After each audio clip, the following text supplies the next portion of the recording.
नमस्कार दोस्तों। क्या आपने कभी ऐसा महसूस किया है कि आपके सामने समस्याएं इतनी बड़ी हैं कि आप अपनी ताकत ही भूल जाते हैं? क्या कभी ऐसा हुआ है कि आप दूसरों की सफलता देखकर चिंतित हो गए हों और अपने अंदर की क्षमताओं को नजरअंदाज कर दिया हो?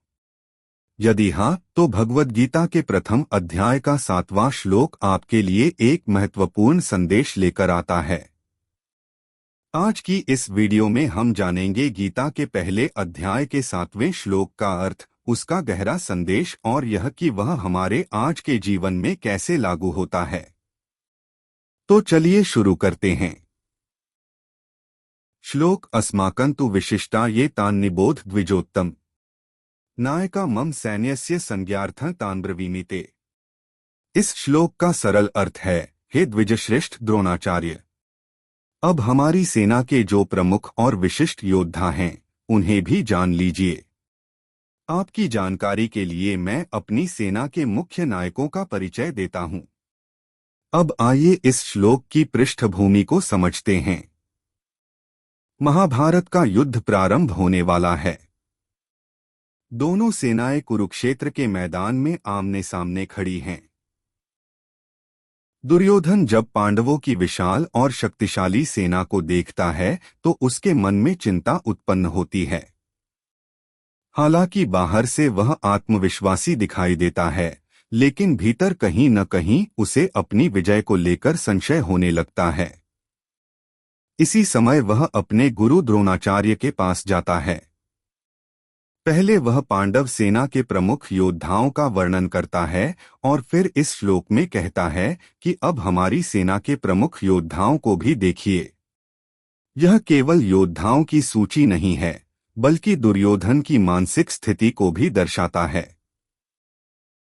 दुर्योधन जानता था कि भीष्म पितामह, द्रोणाचार्य, कर्ण और अन्य महारथियों के बिना युद्ध जीतना लगभग असंभव है।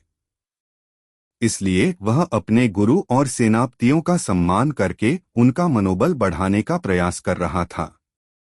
दोस्तों, यही कारण है कि यह श्लोक आज भी हमारे जीवन में उतना ही महत्वपूर्ण है जितना हजारों वर्ष पहले था। पहली सीख, अपनी टीम और अपनी ताकत को पहचानिए। जब दुर्योधन ने पांडवों की शक्ति देखी, तब उसने अपनी सेना के प्रमुख योद्धाओं को याद किया। उसने अपनी ताकत पर ध्यान केंद्रित किया। आज हमारे जीवन में भी यही होता है। हम दूसरों की सफलता देखकर परेशान हो जाते हैं। कोई व्यक्ति हमसे ज्यादा सफल दिखाई देता है, किसी का व्यवसाय तेजी से बढ़ रहा होता है, किसी का यूट्यूब चैनल वायरल हो जाता है और हम अपनी क्षमताओं को भूल जाते हैं।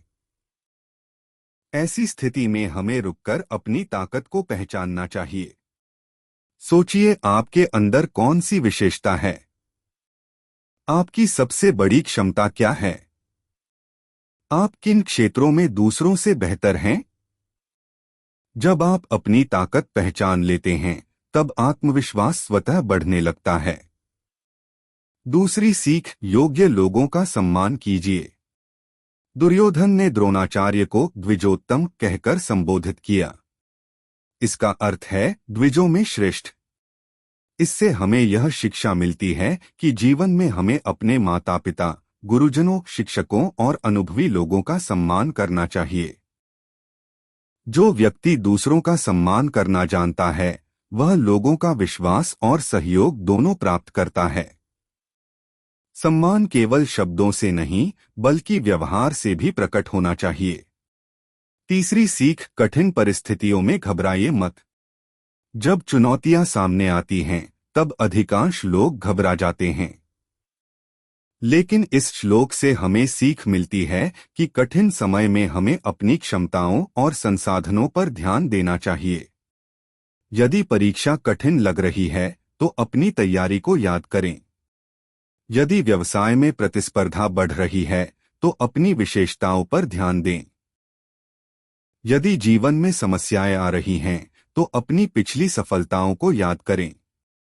समस्या पर नहीं, समाधान पर ध्यान केंद्रित करें।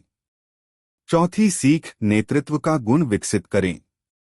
एक सच्चा नेता केवल आदेश नहीं देता, बल्कि अपनी टीम का मनोबल भी बढ़ाता है। दुर्योधन यही कर रहा था। वह अपने प्रमुख योद्धाओं को महत्व दे रहा था। यदि आप किसी टीम के लीडर हैं, शिक्षक हैं, व्यवसायी हैं या परिवार के मुखिया हैं, तो अपने साथ काम करने वाले लोगों की अच्छाइयों को पहचानिए। उनकी प्रशंसा कीजिए। उनका उत्साह बढ़ाइए। यही एक अच्छे नेतृत्व की पहचान है। पांचवीं और सबसे महत्वपूर्ण सीख, दूसरों से तुलना मत कीजिए। अक्सर हम अपनी तुलना दूसरों से करते हैं और दुखी हो जाते हैं। लेकिन गीता का यह श्लोक हमें सिखाता है कि दूसरों की ताकत देखने के साथ साथ अपनी ताकत को भी पहचानो। दूसरों की सफलता प्रेरणा बननी चाहिए, निराशा नहीं। हर व्यक्ति की यात्रा अलग होती है। हर व्यक्ति की क्षमता अलग होती है। इसलिए तुलना छोड़कर स्वयं को बेहतर बनाने पर ध्यान दें। दोस्तों, यदि हम इस एक श्लोक का संदेश अपने जीवन में उतार लें, तो हमारी सोच पूरी तरह बदल सकती है। जब भी जीवन में चिंता, भय या असफलता का सामना हो, तब अपनी कमजोरियों को नहीं, बल्कि अपनी शक्तियों को याद कीजिए। अपने सहयोगियों का सम्मान कीजिए। अपने गुरुजनों से सीखिए और आत्मविश्वास के साथ आगे बढ़ते रहिए। इसी में इस श्लोक की वास्तविक शिक्षा छिपी हुई है। यदि आपको यह वीडियो पसंद आई हो तो वीडियो को लाइक करें, चैनल को सब्सक्राइब करें और कमेंट में अवश्य बताइए कि गीता का कौन सा श्लोक आप अगली वीडियो में सुनना चाहते हैं। धन्यवाद। जय श्री कृष्ण।